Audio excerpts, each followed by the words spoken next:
नासदासिन्नो सदासित् तदानीं नासिद्रजो नो व्योमा परो यत् किमावरीवः कुह कस्य शर्मन्नम्भः किमासीत् गहनं गभीरं सृष्टि से पहले सत नहीं था, असत भी नहीं, अंतरिक्ष भी नहीं, आकाश भी नहीं था। छिपा था क्या, कहाँ, किसने ढका था?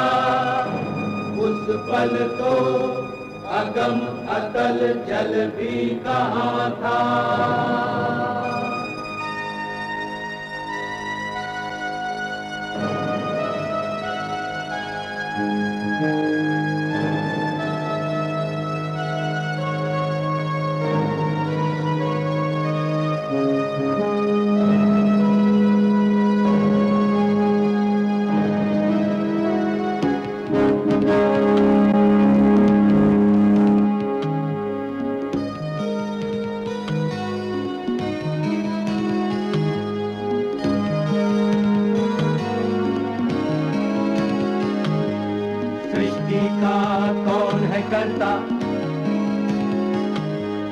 करता है वा अकर्ता, ऊंचे आकाश में रहता, सदा अध्यक्ष बना रहता, वही सचमुच में जानता या नहीं भी जानता है, किसी को नहीं पता, नहीं पता, नहीं है पता, नहीं है पता।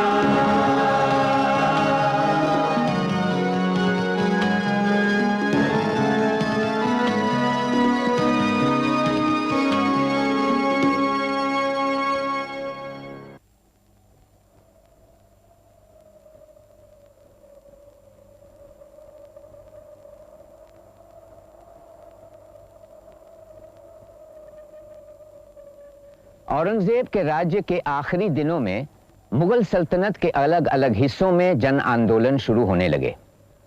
सरहद के पठान कबीलों, मथुरा के जाट किसानों, गरीब सतनामियों और औरंगजेब की सख्ती के कारण सिखों ने बगावत की। ये सारी बगावतें एक फजीहत तो थीं, मगर मुगल सल्तनत को असली खतरा मराठों की बढ़ती शक्ति से था। शाहजहां के जमाने में ही शाहजी भोंसले नाम के मराठा सरदार ने सिर उठाया था, लेकिन मराठों का गौरव और मुगल सल्तनत की आफत अगर कोई बना तो वो था उसका बेटा शिवाजी, जो 1630 में पैदा हुआ था। शिवाजी 19 बरस का ही था जब उसने पश्चिमी घाटियों में रहने वालों का एक ऐसा जबरदस्त गिरोह तैयार किया जो उस पर मर मिटने को तैयार थे।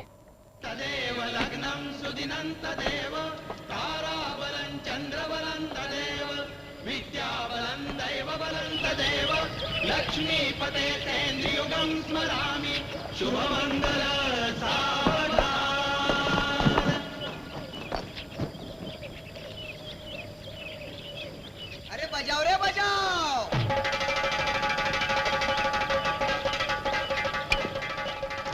राम राम। राम राम। पोते का ब्याह है आज, यहीं से अक्षत के दाने बिखरा दिए बच्चे के मस्तक पर। यहीं से? क्या विवाह मंडप जाना दूभर हो गया?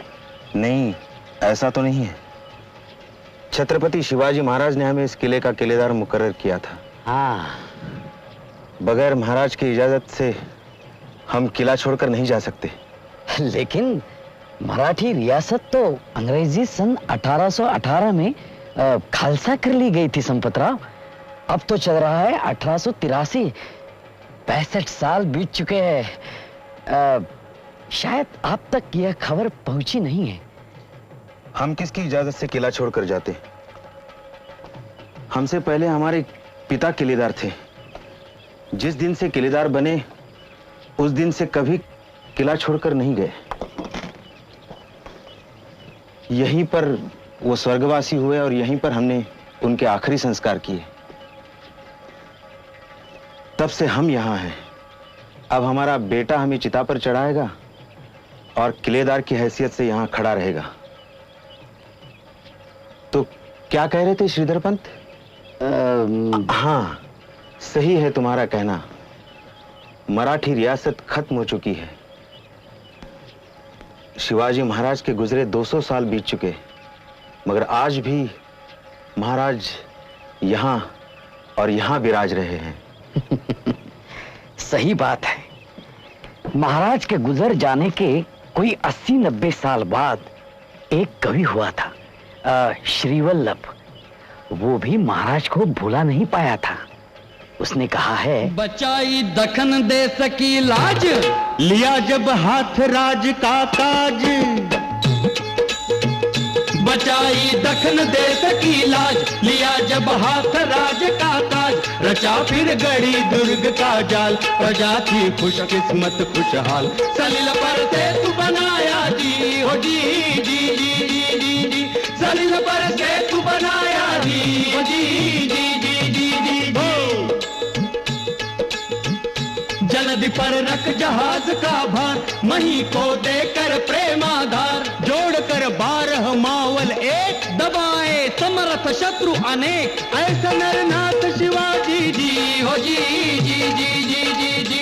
ऐसा नरनाथ शिवाजी जी, हो जी जी जी जी जी हो। मगर ज्योतिबा फुले ने कुछ और कहा है। किसानों का राजा पहला, अलंकारों से जीना बहला। छली के लिए महाछलिया, भलों की पड़ता था पैया। ओ बचाता प्राण जुगत से वो, डरे ना कभी विपद से वो। युद्ध के लिए सदा तैयार, प्रजा का पाया प्यार अपार। रैयत का सुख उसका सुख था, बनाता नया कायदा था। तबीयत का सीधा सादा, भलाई पर नित आमादा। ओ मधुरतम थी उसकी बानी, बहे जो झरने का पानी। शिवाजी राजा कुलभूषण, जरा भी मिले नहीं दूषण। शिवाजी राजा कुलभूषण, जरा भी मिले नहीं दूषण। क्या कहे ज्योतिबा फुले, शब्द ना मिले जी जी जी जी जी जी जी। क्या कहे ज्योतिबा फुले, शब्द ना मिले जी जी जी जी जी जी जी। आप शिवाजी को किसानों का राजा कैसे कह सकते हैं? इसलिए कि वो हम किसानों कुनबियों का नेता था। लेकिन तुम्हारे समझ में ये बात नहीं आएगी श्रीधर पंत। लगता है आज महाराज की पूरी कहानी सुनानी पड़ेगी, और पोते के ब्याह के दिन महाराज की कहानी सुनाने का सौभाग्य मुझे मिला है। 17वीं सदी के शुरुआत में ये जो पूरा इलाका तुम देख रहे हो, और उससे भी परे 12 मावल का प्रदेश है, एकदम बंजर था। मौत का उसे श्राप मिला हुआ था। धरती जैसे बांझ हो चुकी थी। धरती है स्वर्ण भंडार, पड़ी भंगार। आंख के पार में कुछ दिखता, भूख के आगे मान सस्ता। अंधेरा जड़ता का दस्ता, दलिद्दर था सबको जलता। मौत का नंगा नाच चलता, तब जिए तो कैसे जिए समझना पड़ता जी जी जी जी। तब जिए तो कैसे जिए समझना पड़ता जी जी जी जी जी जी। ऐसे मावल प्रदेश में शहाजी राजे भोसले ने राजा शिवाजी को उनकी माता जिजाबाई और अपने विश्वासपात्र सेवक दादूजी कोंडेव के साथ पुणे भेज दिया।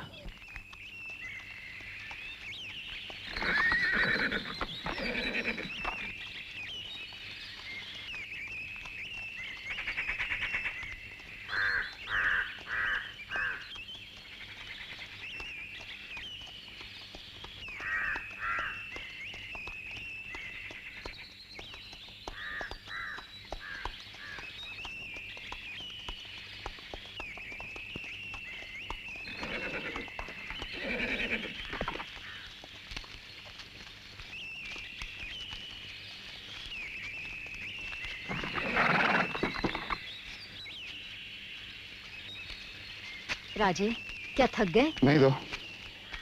शिवाजी राजे शाहजी महाराज की औलाद है रानी साहिबा। इतनी जल्दी क्या थकने वाले हैं? इनके आबा साहेब घोड़े पर बैठ आंधी की तरह दौड़ते थे, दुश्मन चकरा कर रह जाते। कितनी बार आबा साहेब की कहानियां आपसे सुनेंगे पंत। कहानियां भर बनकर रह गई हैं राजे। माहौले की शिकस्त के बाद शाहजी महाराज बिल्कुल बदल गए। हम उनकी उदासी की वजह जानते हैं। मुगलों से हार मानकर उन्हें निजाम शाही के वारिस अबोध बालक मुर्तजा को मुगलों को सौंपना पड़ा। निजाम शाही को तहस नहस होते देखा, पर इसका यह तो मतलब नहीं कि सब कुछ भूलकर रंगरलियों में दिन रात गुजारे। और क्या करते बेचारे, इतनी कड़ी शर्तें जो माननी पड़ी। उन शर्तों का तो भार ढो रहे हैं आज तक। निजाम शाही की चाकरी छोड़कर उन्हें आदिल शाह की खिदमत करनी पड़ी। उनके अधिकार में एक भी किला न रहा। अपनी जागीर में रहना मना, मुगलों के इलाके के करीब रहने पर पाबंदी, जाकर बंगलुरु में बसना पड़ा। आदिल शाह के लिए पूरा कर्नाटक जीत लिया, वो भी एक अफसाना बनकर रह गया। माँ साहिबा, यहाँ तो एक खेत भी दिखाई नहीं देता, क्यों? ये इलाका ही बदकिस्मत है राजे। पहले तो महाराज साहब को लड़ाइयों से इतनी फुर्सत नहीं मिली कि अपने जागीर की देखभाल करें। ये देखकर देशपांड और देशमुखों ने मनमानी शुरू कर दी। ऊपर से मुगलों ने लूट मचाई, किसान लुट-पिट कर भाग गए। उपजाऊ धरती जंगल बन गया। अब यहाँ बाघ और भेड़ियों का राज है। ये सब नहीं चलेगा दादोजी पंत। इसीलिए महाराज ने मुझे आपके साथ भेजा है। मैं अब उनका मुतालिक ही नहीं, आदिल शाही का सूबेदार भी हूं। लेकिन किसानों को कैसे वापस बुलाएंगे पंत? अगर उन्हें सुरक्षा मिलेगी तो वो जरूर अपने आप वापस आ जाएंगे।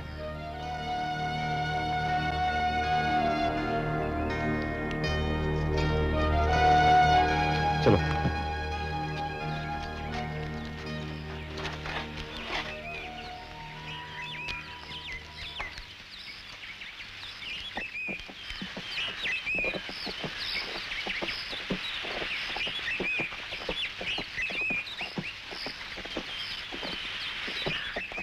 क्या बात है? कौन है ये लोग? हम तुम्हारी प्रजा हैं बाल राजे, फसलों की रैयत। बरसों बाद मालिक का प्रवेश हो रहा है, सो मुजरा करने आए हैं। राजे,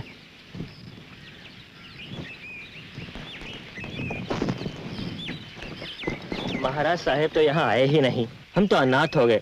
जागीर में कोई कायदा कानून है ही नहीं, बस जिसकी लाठी उसकी भैंस। महाराज साहब ने जागीर शिवाजी राजे को सौंप दी है। अब वो खुद तुम्हारी देखभाल करेंगे। मैं उनका मुतालिक हूँ। आप लोगों को शिकायत का मौका न मिलेगा। हमें रानी सरकार के दर्शन की इजाजत मिले। राजे, रानी साहिबा से पूछिए, दर्शन देंगी।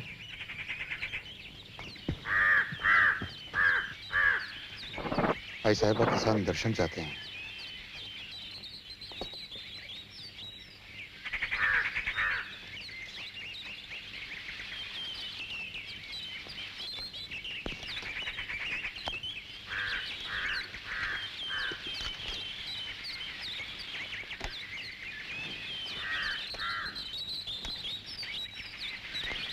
क्या कहना चाहते हो? कहो, बिना डरे कहो। रानी सरकार, हम आपकी वफादार प्रजा हैं। हमने कर देने से कभी इनकार नहीं किया। जितना देना चाहिए दिया। हमारी रक्षा करो रानी सरकार। किसका डर है तुम्हें? जिसका जी चाहे गांव में घुसता है, तलवार दिखाता है, जिस चीज पर मन आता है उसको उठा के चलता बनता है। न घर का आसरा है, न खेत खलिहान का। और ऐसा भी नहीं कि बरस में एक बार आता है या दो बार, बस मन कहाँ घुस जाता है। कभी एक आता है, कभी दूसरा आता है। शिकायत किसके पास करे? औरतों का जीना मुश्किल है, कब आबरू लूट जाए कोई भरोसा नहीं।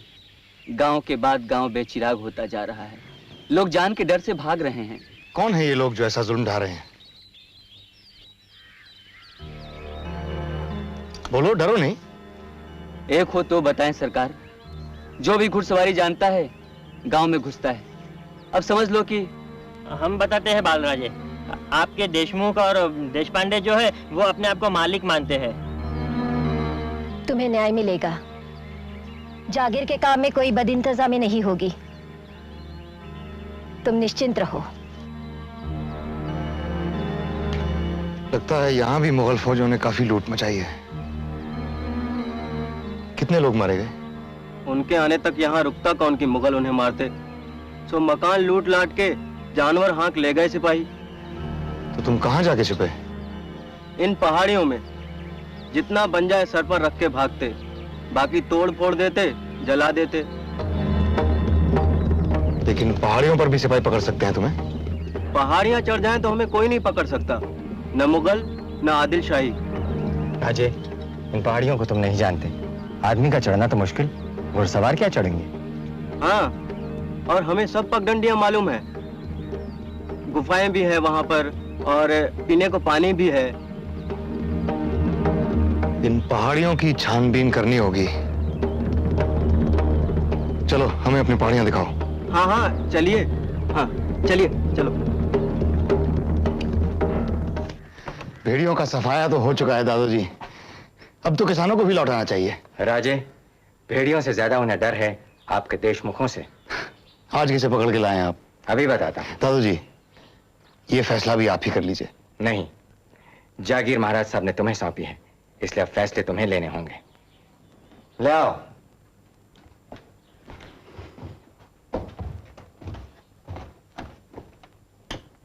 शिवाजी राजे के सामने झुककर मुजरा करो। क्यों करूं? ये मेरे स्वामी है क्या? इनका दर्जा मुझसे बड़ा है क्या? ये भी मेरी तरह वतनदार है। कौन है ये? भौर का देशमुख कृष्णाजी नायक बांडल। भौर में अपनी मनमानी चलाता है, मालगुजारी की एक पाई नहीं देता, ऊपर से अपने नाम के ऊंचे कर किसानों पर थोप दिए हैं। आप इन्हें ये सब पहले बता चुके हैं दादोजी? कई बार, लेकिन ये मानने को तैयार नहीं। ठीक है, हम इन्हें एक और बार मौका देते हैं। तुम कौन होते हो मुझ पर हुक्म चलाने वाले? शाहजी भोसले होंगे बहुत बड़े सरदार, निजाम शाही और आदिल शाही में, पर यहां हम उन्हें कुछ नहीं मानते। वो एक मामूली पाटिल हैं, जिनके पूर्वजों ने 10 गांव की पाटिल की मोल ली थी, और मैं यहां का देशमुख। यहां हमारा राज है।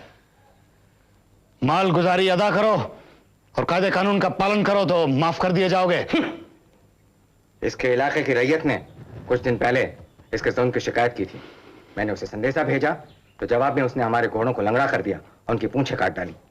इसे बुलाकर मैंने बहुत समझाया, लेकिन ये कुछ मानने को तैयार नहीं। अब आप उसे उचित दंड दें। ठीक है, ले जाओ इसे, और दिन ढलने से पहले इसके हाथ पांव काट डालो।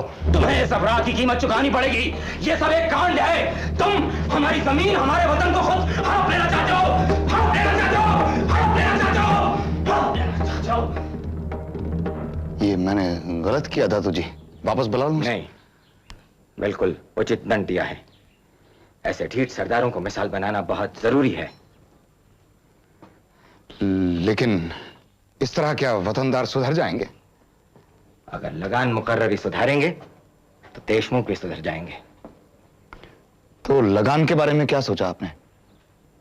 पहले साल 1 पाई फी बीघा, दूसरे साल 1 पैसा, तीसरे साल आधा आना, चौथे साल 1 आना, 5वें साल 4 आना और छठे साल 8 आना फी बीघा।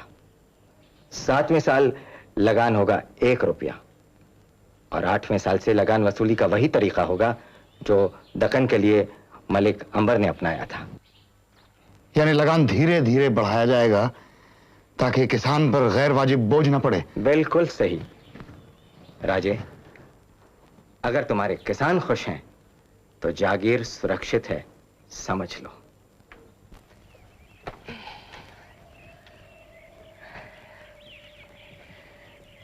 राजे, आज ये क्या शक्ल है कि इस बूढ़ी देखो इतने ऊंचे पर ले आए हो?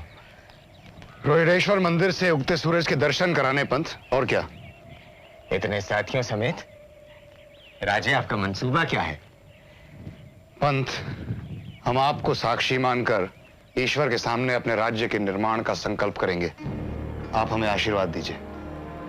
शिवा, हमने देखी है तुम्हारे पिता की तेग की चमक, निजाम शाही में उनकी बादशाही दमक, जो एक दिन सब मिट गई और अब रह गई उनकी आंखों की बुझी बुझी चमक। अगर तू उनके दुर्भाग्य का भागीदार बन गया राजे, तो बगावत कर रहा है। जरा सोच। मैंने सोच लिया है, आप बस अनुमति दीजिए। कामना करें कि मैं अपना लक्ष्य पूरा कर सकूं। तथास्तु। गरुड़ के पंख काटने वाले हम कौन? तथास्तु।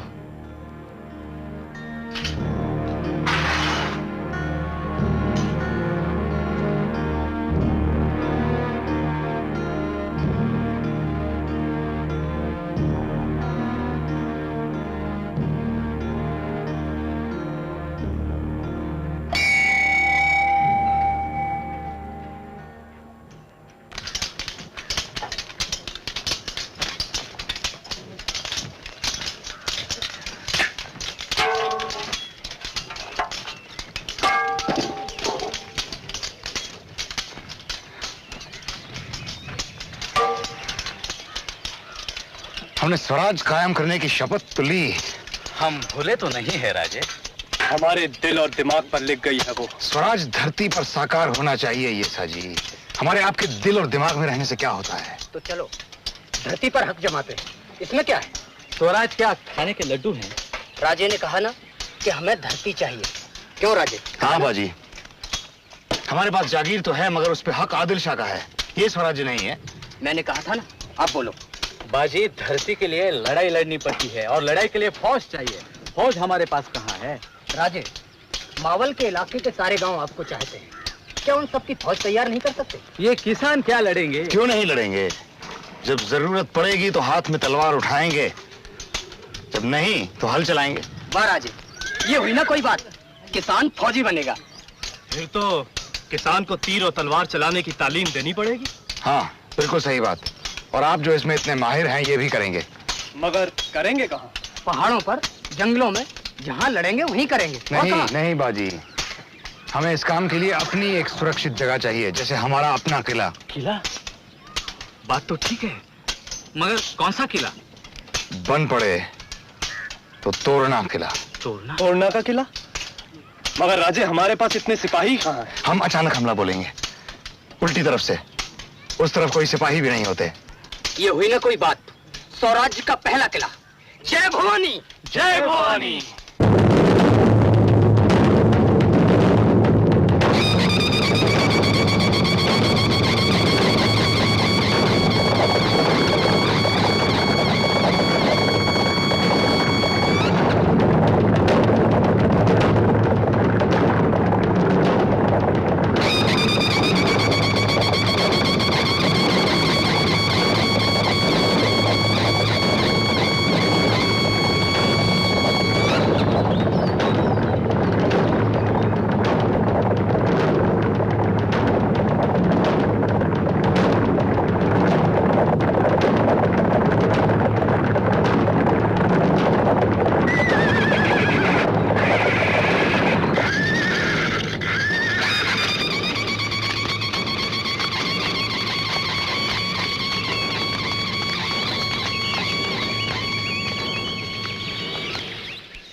ऐसे ही विजय पाओ। आयुष्मान भव। ये सब माता भवानी की कृपा और आपके आशीर्वाद का फल है।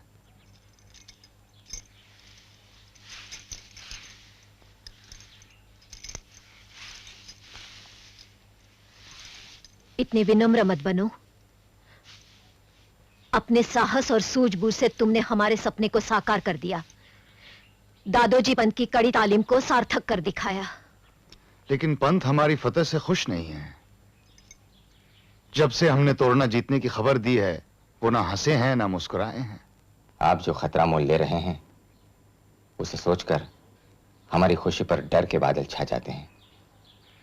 अभी तक हमने देशमुखों को सीधा किया, उसके बाद दूसरे हाकिमों पर सख्ती बरती।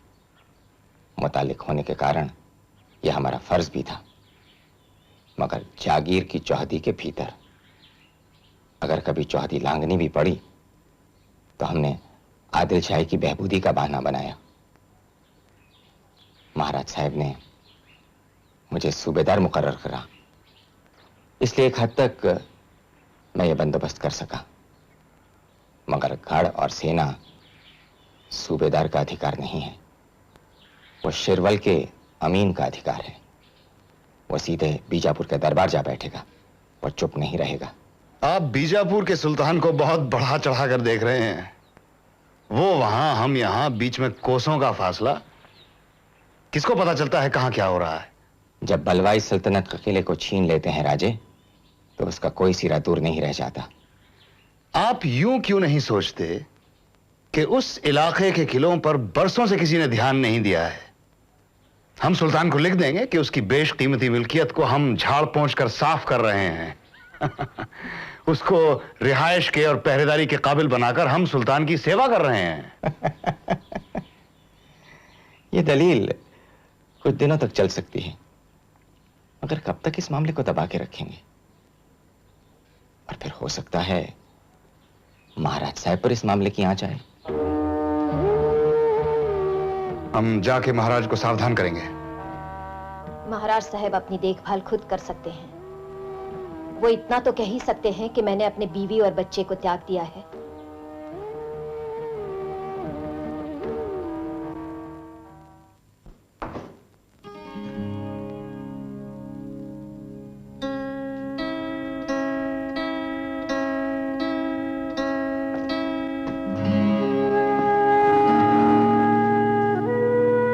तोरणा पर धावा बोलने की किससे इजाजत ली थी? क्या तुम नहीं जानते कि बंगलुरु में चारों तरफ दुश्मनों से घिरा हूं? अफजल खां तो बस मौके की तलाश में है। जानबूझकर ऐसा नहीं किया आबा साहब। देखो, जहां तक हो सके संघर्ष से हमेशा बचना चाहिए। शायद हम इस बात को समझ नहीं सके, या समझ भी सके तो भी उस पर अमल नहीं कर पाए। हमने सोचा था आप तो खुश होंगे कि माहौली की हार के बाद किसी किले पर पहली बार भोंसले वंश का कब्जा हुआ है। क्या हम स्थिति में हैं कि बगावत करें? हाँ, आप तो चाहते हैं कि हम हमेशा निजाम शाही और आदिल शाही या मुगलों के अधीन रहें। तुम्हारी मां साहिबा भी इसी तरह की बातें करती हैं। वो जिद्दी हैं, बहुत महत्वाकांक्षी हैं और हमारे संबंध में काफी कुछ अनुदार भी। क्यों है ये हम नहीं जानते, या शायद जानते भी हो तो समझ नहीं पाते।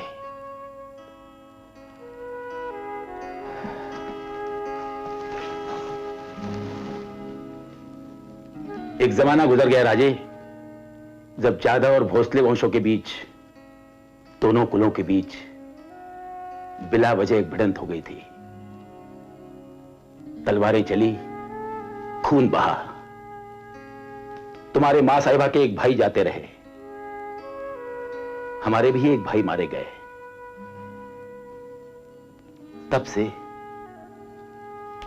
शायद तभी से हमारे बीच एक गांठ सी पड़ गई है। क्या इसीलिए आपने हमें त्याग दिया आबा साहब? हमारे पास दूसरा रास्ता नहीं था। तुम नहीं जानते राजे कि हम पर क्या क्या गुजरी है। हमने सुना है। क्या सुना है तुमने? यही ना कि माहौली की लड़ाई में हमने हथियार डाल दिए थे।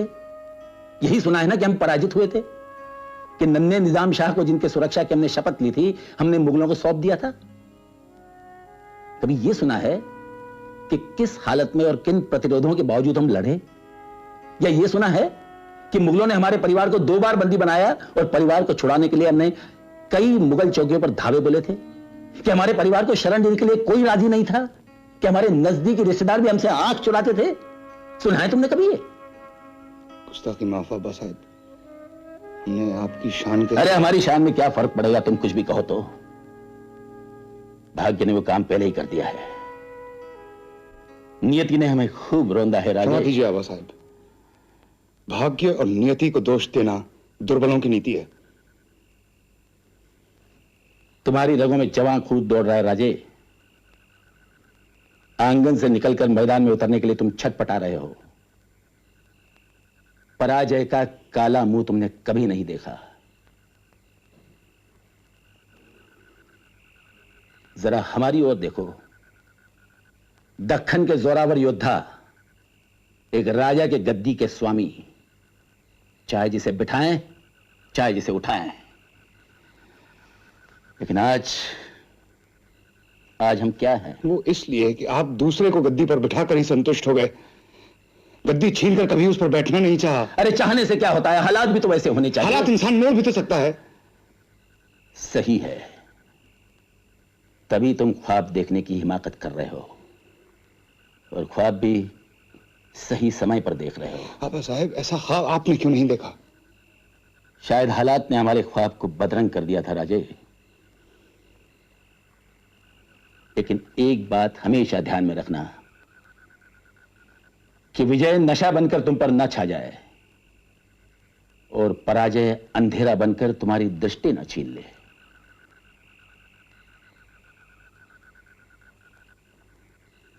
अब इन चरणों के दर्शन कब होंगे? जब नियति चाहेगी।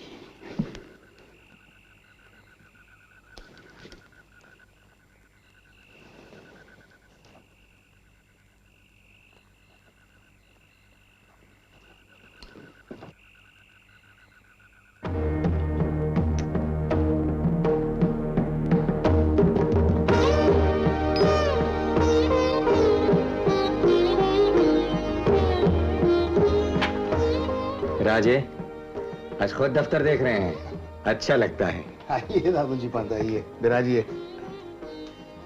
ये मोरोपंत हमसे कह रहे, कहिए ना मोरोपंत, आप पेशवा हैं। मैं कह रहा था कि पंत ने लगान का जो बंदोबस्त किया है उसमें कुछ मुश्किलें पेश हो रही हैं। जैसे? एक तो यह है बंदोबस्त 7 साल के बाद फल देगा। तब तक हमें जो हासिल होगा वो नहीं के बराबर है। तब स्वराज्य का खर्चा कैसे चले जो दिनों दिन बढ़ता जा रहा है? राजे, मोरोपंत उचित कहते हैं, आमदनी का जरिया पक्का होना ही चाहिए। लगान का बंदोबस्त हमें दोबारा देखना चाहिए। नहीं दादूजी पंत, हमारे कहने से कि स्वराज आ गया है कुछ नहीं होता। स्वराज आंखों से दिखना चाहिए। हम लगान नहीं बढ़ाएंगे। मगर राजे, राज्य की रोजमर्रा की जरूरतों को हम पूरा कैसे करेंगे, जबकि आज का काम इतना अधिक नहीं है। हम शत्रु के राज्यों पर धावा बोलकर धन जमा करेंगे। हम आम आदमी को नहीं छुएंगे, लेकिन व्यापारियों, महाजनों और हाकिम हुक्काम से निश्चित रकम लेंगे। यह भी एक बंदोबस्त होगा। आप हंस रहे हैं? हम बहुत प्रसन्न हैं राजे। अब तुम दूर की देखना सीख गए हो। अब हम संतोष से मृत्यु को गले लगा सकते हैं। अरे दादोजी पंत, ये आप क्या कह रहे हैं? हम आपको जाने नहीं देंगे। अभी तो बहुत से काम बाकी हैं, बहुत सी जिम्मेदारियां उठानी है आपको। आप ऐसे बीच में दाव छोड़कर कैसे जा सकते हैं? प्रकृति का नियम है शिवबा, हम कब तक तुम्हारा साथ दे सकेंगे। माँ जगदम्बा को शायद यही मंजूर है कि हम तुम्हें सीढ़ियों पर चढ़ते हुए देखें। तुम्हारे शिखर पहुंचने से पहले शायद हमारी आंखों की ज्योत बुझ जाए। तुम अचरज कर रहे होगे श्रीधर पंत कि हम भी कैसे जिद्दी है, और सोचते होगे कि अकल काम नहीं देती इसलिए अकेले ही इस गढ़ पर उम्र बिता रहा है। मगर श्रीधर पंत, हमें ख्याल ही नहीं आता कि इस गढ़ से नीचे उतरे। आखिर गढ़ ही तो मराठी राज्य का गौरव है। सही बात है।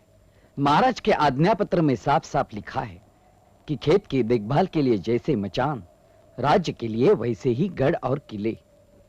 महाराज ने सर्वप्रथम तोरणागढ़ जीत लिया और बाद में पुणे के पूर्वोत्तर स्थित राजगढ़ को फतेह किया, और इस तरह दक्षिण और पश्चिम में अपना शासन मजबूत किया। दादोजी कोंडदेव सन 1647 ईस्वी में स्वर्गवासी हुए।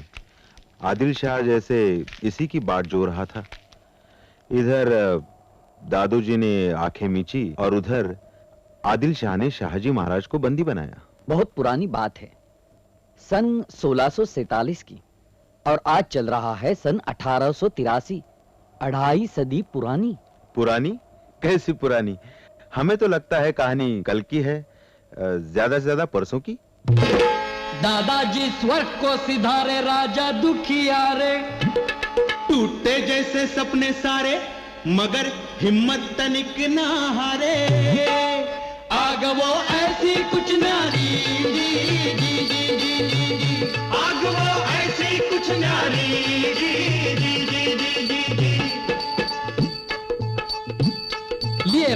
जाने संग साथी प्रजा भी साथ चली आती।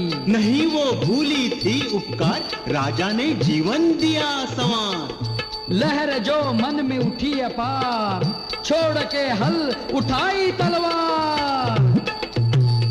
बनाया किसान का फौजी, जी जी जी जी जी जी। बनाया किसान को फौजी, जी जी जी जी जी जी। आग वो थी ही कुछ न्यारी, जी जी जी जी जी जी। आग वो थी ही कुछ न्यारी, जी जी जी जी जी जी। हमने अपनी तरफ से पूरी कोशिश की आई साहिबा। बुरहानपुर के मुगल सूबेदार के मार्फत बादशाह शाहजहां को संदेशा भी भेजा कि वो महाराज साहब को मुक्त कराएं। हम उनकी सेवा करने को तैयार हैं। एक चाकर को छुड़ाने के लिए आपने दूसरे का चाकर होना मंजूर कर लिया। कोई जवाब आया? आया आई साहिबा, बहुत साफ और सीधा जवाब। बादशाह ने लिखा कि वो इस मामले में दखलंदाजी नहीं करना चाहते। तो अब आबा साहिब को जिंजी के कैद खाने से बीजापुर तक हथकड़ी पहनाकर ले गए वो, जिन्होंने कन्नड़ इलाके में उनकी सत्ता मजबूत की थी। उनका ऋण खूब चुकाया आदिल शाह ने। राजनीति सत्ता के पांव चूमती है और चाकरी बजाने वालों को लात मारती है, ये आपके आबा साहिब अच्छी तरह जानते हैं, मगर समझने से इनकार करते हैं। क्या कहें हम? आपने क्यों नहीं समझाया? यही तो समझाना चाहा था, तो उसका ये फल मिला कि 7 सालों से उन्हें न कभी आपको याद किया न हमें। ये माने बैठे हैं कि जिजाऊ को क्या चाहिए, 2 वक्त भरी थाली और बेशकीमती साड़ी। तो काबाई कहां है आजकल? हमारा सवाल भूल जाओ शिवबा, तो काबाई भी तुम्हारी मां है। कहां है आपको पता ही होगा। भावना के आवेग में जाने मुंह से क्या निकल गया। आबा साहिब ने आपको त्याग दिया, आपने कभी शिकायत नहीं की, लेकिन क्या हम नहीं जानते कि उनका दूसरा विवाह आपके हृदय में शूल की तरह चुभता रहा। आप नहीं चाहती तो हम कुछ नहीं कहेंगे। हमारी दूसरी मां बंगलुरु में है, सुरक्षित हैं।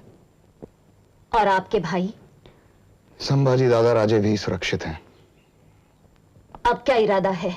चढ़ाई का। आदिल शाह सिर्फ चढ़ाई की जबान समझता है, तो अब यही सही। और अगर शाहजहां ने भी हमारे खातिर कुछ नहीं किया तो उसकी भी यही वजह होगी। उसने सोचा होगा मुझे क्या मिलने वाला है दक्कन के अंधेर खाते में शिवाजी की मदद करके। इसका मतलब यह कि शाहजहां की निगाहों में आदिल शाह की तुलना में हमारी ताकत कुछ नहीं है। तो अब वो भी देख ले। अब हम चढ़ाई करेंगे। शिवाजी भोसले का झंडा 12 मावल के इलाके पर फहरा के रहेगा।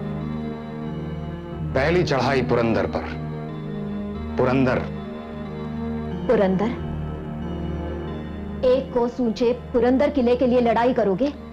राजे होश में होना। आई साहिबा, हमने कहा चढ़ाई करेंगे, लड़ाई नहीं। जहां लड़ाई संभव नहीं वहां चढ़ाई कर कर काम बनाएंगे। ठीक है ना? अहमदनगर के निजाम शाह ने एक मराठी ब्राह्मण को वहां का किलेदार नियुक्त किया था, नीलोजी नीलकंठ। नीलोजी और उसके छोटे भाई शंकर राजी के बीच कुछ अनबन है, ऐसी खबर हमें मिली है। सोचते हैं कि उनके आपसी झगड़े का लाभ हम उठाएं। हमने नीलोजी को संदेशा भी भेजा है। शंकर जी, शिवाजी क्या लिखता है? उसके बाप को आदिल शाह ने बंदी बना लिया है नीलोजी दादा, इसलिए शिवाजी हमारे यहाँ पनाह चाहता है। और लिखता है नीलोजी नीलकंठ निराश नहीं करेंगे। अच्छा हुआ।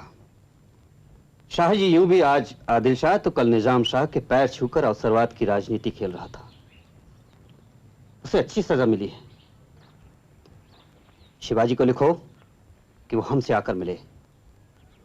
हाँ, तुम जाती तौर पर गढ़ के नीचे उससे जाकर मिलो और कहो हमने उसे अभय दिया।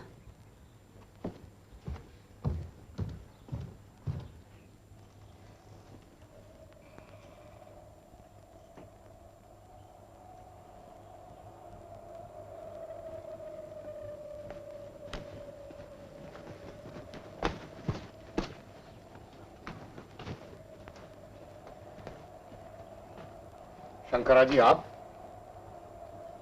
हमें उम्मीद न थी कि आप हमारा स्वागत करने के लिए गढ़ से उतरने का कष्ट करेंगे। हम आपके शुक्रगुजार हैं। आदिल शाह ने शाहजी राजे की जो दुर्गत की, उसके बारे में सुनकर मुझे और नीलोजी दादा को बहुत बुरा लगा। दरअसल बीजापुर की सल्तनत भरोसे के काबिल है ही नहीं। शाहजी राजे को अहमदनगर का आश्रय छोड़कर नहीं जाना चाहिए था। आपने अच्छा किया कि हमसे अभय मांगा है। शंकरा जी, जरा सोचिए, मावल के इलाके में मावलों की ही सत्ता क्यों न रहे? हम गढ़ जीतते हैं, हारते हैं, वो औरों की सेवा के खातिर नहीं, बल्कि यहां और पूरे दक्कन में एक ही सत्ता को मजबूत रख सकें। ये काम मुगलों के बस का नहीं है, और अब तो निजाम शाही भी खत्म हो गई है। बीजापुर की आदिल शाही बेरहमी पर उतर आई है। हम उसे सबक सिखाना चाहते हैं। ये कोई छोटा मोटा काम नहीं है। आप हमारी मदद क्यों नहीं करते? हम? नहीं, ये कैसे हो सकता है? अब फिर नीलोजी दादा आपकी नीतियों से सहमत नहीं होंगे। इसीलिए हमने सबसे पहले आपके सामने मन खोल के बात की। नीलोजी तो अपने सुख चैन में मस्त हैं। वो तो इसी बात से खुश हैं कि पुरंदर के किलेदार बने रहें और उसका लाभ उठाते रहें। वो दूसरी मिट्टी के बने हुए हैं। उनमें वो तेज नहीं, वो साहस नहीं जो आप में है। जरा विचार कीजिए, आप हमारे राज्य के किलेदार बनिए, पुरंदर का कारोबार मावलों की ओर से चलाइए। मगर हम आपका विश्वास कैसे कर लें? स्वराज्य के नाम पर आपको वचन दे सकते हैं, इस वक्त और क्या कहें। शंकरा जी, ऐसा मौका दोबारा नहीं मिलेगा। आप हमें सहयोग दीजिए, हमारे यज्ञ में शामिल होइए। कल सुबह होने से पहले आप पुरंदर गढ़ के किलेदार होंगे। सुनिए,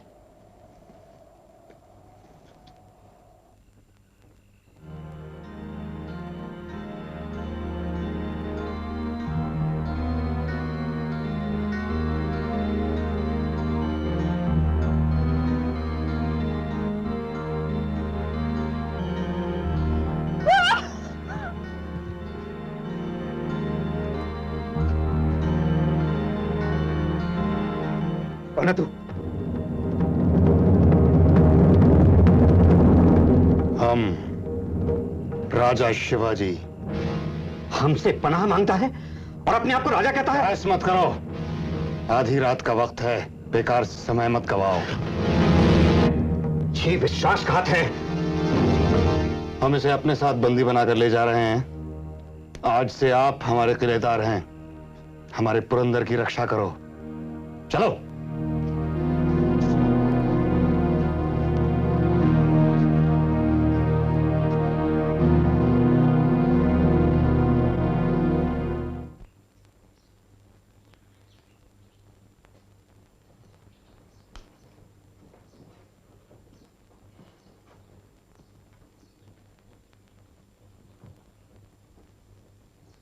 क्या है पेशवा मोरोपंत? कब से राजकाज के सारे फैसले शिवबा पर छोड़ दिए हमने। हाँ आई साहिबा, पर चंद्रराव मोरे की फरियाद है कि आप उसकी बात सुने। शिवाजी राजे ने भी उन्हें आज्ञा दे दी है। क्या ये तुम्हारा बंदी नहीं है? हाँ है, दूसरी बार बगावत की है। आई साहिबा, मुझे न्याय चाहिए, न्याय। शिवाजी राजे का न्याय जग प्रसिद्ध है। शिवाजी का न्याय? इससे अच्छा तो ठग पिंडारियों का न्याय। जबान संभाल कर बात करो। नहीं, इसे कहने दो मोरोपंत। आपके बेटे ने बहादुरी या युद्ध कुशलता की बिना पर कौन सी जंग जीती है? वो बिना चुनौती दिए धावा बोलता है, मेहमान का भेष बनाकर घरों में घुसता है और घर वालों की हत्या करता है, छल कपट से छापे मारता है, भाई को भाई के खिलाफ, चाकरों को मालिकों के खिलाफ उकसाता है। अगर शिवाजी राजे इतने बुरे हैं तो उनकी मां से भी क्या न्याय मिल सकता है तुम्हें? मुझे आप पर पूरा भरोसा है आई साहिबा। आपका कुल ऊंचा है, जादव राग के वैभव का क्या कहना। हमारे मोरे वंश की तरह जादव भी उच्च जाति के मराठा हैं। और शिवाजी? क्षमा करें आई साहिबा, ये तो नए श्रीमंत हैं, हर मौके का फायदा उठाना चाहता है। ऐसे उच्च आदमी पर कौन भरोसा कर सकता है? तुम्हारी कमजोरी यह है कि जबान पर लगाम नहीं है। मैं झूठ नहीं बोलता। मोरे वंश सदा सत्यवादी रहा है। मैं कोकण का राजा हूं, खुद को राजा नहीं ऐलान किया, पर आदिल शाह की मुझे मान्यता है। मैं क्यों किसी तथाकथित राजा के सामने सर झुकाऊं? हम लोग जावली के सामंत हैं, वहां के सारे किले हमारे हैं, मैं क्यों नहीं बोलूं? हाँ हाँ बोलो, जरूर बोलो, और भी बहुत कुछ सुनना है तुमसे। मसलन तुमने गुंजल मावल की देशमुखी हड़पने की कोशिश क्यों की? बलात्कारी कुलकर्णी रंगो त्रिमल वाकड़े को तुमने पनाह क्यों दी? वीरवाड़ी के पाटिल की तुमने आमदनी क्यों दबा ली? चिखली के रामजी पाटिल और उसके बेटे का वध क्यों किया? बोलो, अब क्यों बोलती बंद हो गई तुम्हारी? जवाब दो। तुम्हें क्यों जवाब दूं? केवल आदिल शाह मुझसे जवाब तलब कर सकता है। इसलिए कि आदिल शाह ने तुम्हें रियाया को लूटने की खुली छूट दे रखी है। आई साहिबा, इसके खिलाफ अनेक शिकायतें मिली तो मैंने इसे लिखकर चेतावनी भेजी। इसने बदतमीजी का जवाब दिया और लड़ाई के लिए चुनौती दी। हमने जावली पर धावा बोला तो यह रायारी किले में जाकर छुप गया। लड़ाई में इसका भाई हम्मंत राव मारा गया, फिर हमने रायारी पर भी कब्जा जमा लिया। विश्वासघात से भाई को भी धोखे से मारा गया। खामोश, तुम्हें अपनी बात कहने का पूरा मौका मिल चुका है। आई साहिबा, पराजय के बाद भी हमने इसके साथ अच्छा सलूक किया। इसके स्वराज्य में शामिल होने पर जावली लौटाने को भी तैयार थे। ऊपर से तो इसने स्वीकार किया, लेकिन अंदर ही अंदर हमारे विरुद्ध साजिश की, हमारी शिकायत की आदिल शाह के दरबार में। मोरूपंत, आई साहिबा को खत पढ़ के सुनाओ। यह खत जाली है। आपके बेटे ने डरा धमकाकर हमारे कारकुन से लिखवाया है।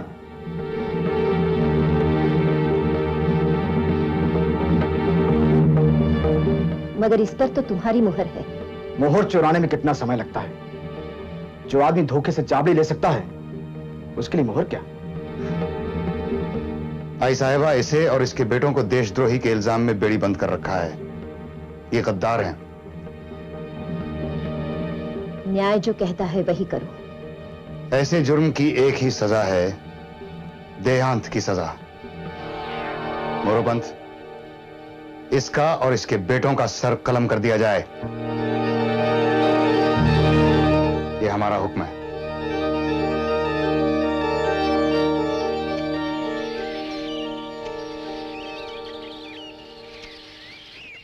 आज दर्शन करने का मन नहीं करता। राजे, यहीं दीपमाला के पास बैठ जाएं। आप ही के कहने से हम यहां आए थे। आप नहीं चाहती तो दर्शन किए बिना ही चले जाएंगे।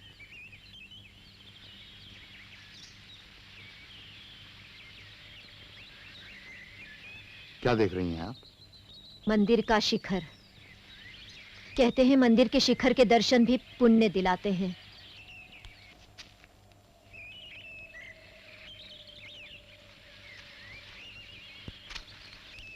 परसों चंद्रराव मोरे की फरियाद हमने सुनी थी।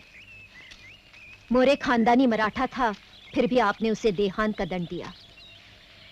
अगर आप स्वजनों के साथ इसी तरह पेश आए तो लोग क्या कहेंगे? आई साहिबा, हमें नया बीज बोना है और बीज बोने से पहले खरपात उखाड़ कर फेंकने होंगे।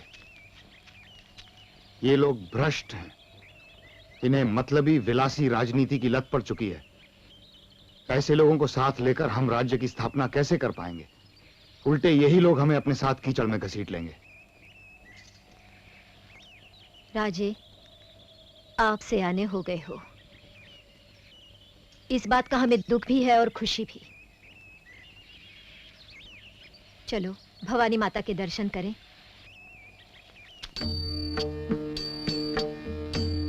इन्हीं आँखों से देखे हम उसे बनते हुए राजा। तुम्हारा है तुम ही पोसो हमारी फर्ज इतनी सी।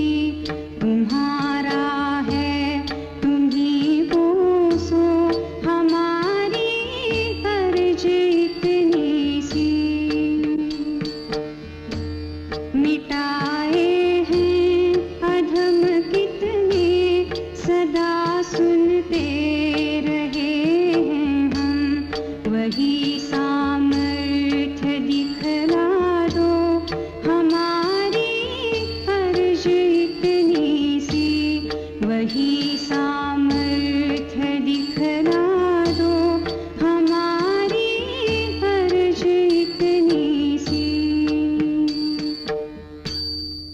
वसी मुगल सल्तनत में चारों तरफ पुनरुत्थान का जज्बा फैल रहा था, जो धर्म और कौमियत का मिश्रण था। उस जमाने की कौमियत आज की धर्मनिरपेक्ष कौमियत से यकीनन मुख्तलिफ थी। उस पर सामंतवादी, मुकामी और मजहबी जज्बात का रंग चढ़ा था। शिवाजी भी एक खास मजहबी कौमी जागृति के नुमाइंदे थे। आर्थिक बदहाली और जनता की तबाही ने जमीन तैयार की थी, जिसे सींचा और पाला पोसा तुकाराम और रामदास जैसे संत कवियों ने, और जिसकी फसल तैयार की शिवाजी ने। हिरण्यगर्भात् समवर्तताग्रे भूतस्य जातः पतिरेक आसीत् सदाधार पृथिवीं जामुते मां कस्मै देवाय हविषा विधेम।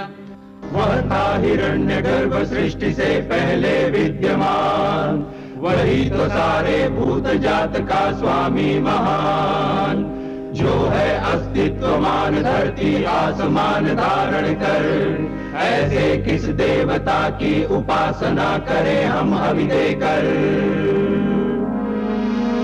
जिसके बल पर तेजोमय है अंबर, पृथ्वी हरी भरी स्थापित सिर, स्वर्ग और सूरज भी स्थिर। ऐसे किस देवता की उपासना करें हम हवि देकर। गर्भ में अपने अग्नि धारण कर पैदा कर, व्यापा था जल इधर उधर नीचे ऊपर, जगा जो देवों का एकमेव प्राण बनकर। ऐसे किस देवता की उपासना करें हम हवि देकर। ओ सृष्टि निर्माता स्वर्ग रचयिता पूर्वज रक्षा कर, सत्य धर्म पालक अतुल जल नियामक रक्षा कर। फैली है दिशाएं बाहु जैसी उसकी सब में सब पर, ऐसे ही देवता की उपासना करें हम हवि देकर। ऐसे ही देवता की उपासना करें हम हवि देकर।